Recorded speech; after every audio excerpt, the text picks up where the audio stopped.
सरकार के कर्मचारी ये जानने के लिए उत्सुक हैं कि 8वें वेतन आयोग 8th पे कमीशन की सिफारिशें लागू होने के बाद उन्हें कितना एरियर यानी कि बकाया वेतन मिल सकता है। तो फिलहाल आयोग विभिन्न पक्षों से चर्चा कर रहा है, इसलिए इसकी सिफारिशें लागू होने में अब बस कुछ ही महीने बाकी हैं। नमस्कार, मैं हूं आपके साथ ममता तिवारी और आप देख रहे हैं न्यूज 18 का डिजिटल प्लेटफॉर्म। कर्मचारियों को मिलने वाला एरियर मुख्य रूप से दो बातों पर निर्भर करेगा। पहला, आयोग की रिपोर्ट कब लागू होती है और दूसरा, सरकार कौन सा फिटमेंट फैक्टर तय करती है। फिटमेंट फैक्टर वो गुणांक होता है जिसके आधार पर कर्मचारियों का मूल वेतन यानी कि बेसिक पे बढ़ाया जाता है। जितना अधिक फिटमेंट फैक्टर होगा, वेतन और एरियर दोनों ही उतने अधिक होंगे।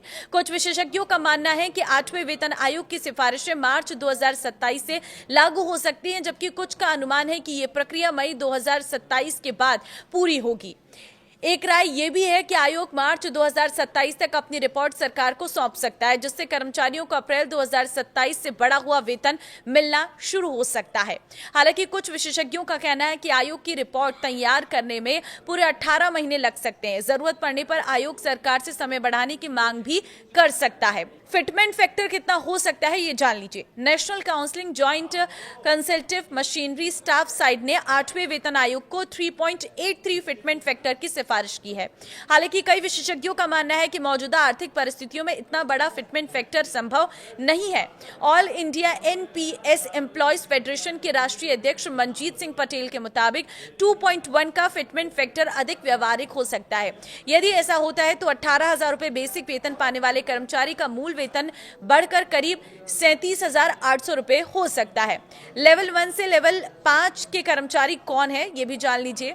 7वें वेतन आयोग के पे मैट्रिक्स के अनुसार लेवल 1 से 5 में मल्टीटास्किंग स्टाफ एमटीएस, चपरासी, office attendant, lower division clerk यानी कि LDC, upper division clerk UDC, senior clerk, technician, stenographer, head constable, staff nurse और अन्य शुरुआती स्तर के कर्मचारी शामिल है।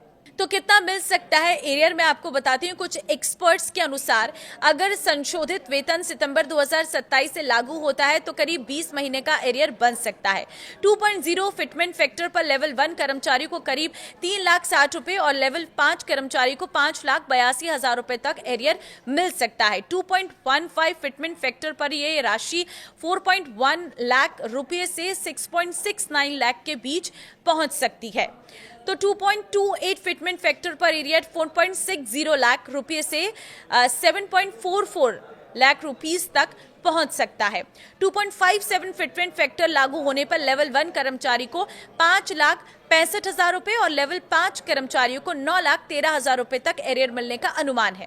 वहीं अगर यह फिटमेंट फैक्टर 2.86 लागू होता है तो लेवल 1 कर्मचारी को करीब 6,69,000 रुपए और लेवल 5 कर्मचारी को 10,82,000 रुपए तक एरियर मिल सकता है। तो हालांकि ये सभी आंकड़े केवल अनुमान है। कर्मचारियों को मिलने वाली वास्तविक वेतन वृद्धि और एरियर की राशि का पता तभी चलेगा जब सरकार 8वें वेतन आयोग की अंतरिम रिपोर्ट को मंजूरी देकर आधिकारिक रूप से लागू करेगी। अब आपको क्या लग रहा है, आप मुझे कमेंट में अपनी राय जरूर दें और इस वीडियो को सभी सरकारी कर्मचारियों के साथ शेयर कर दें। नमस्कार।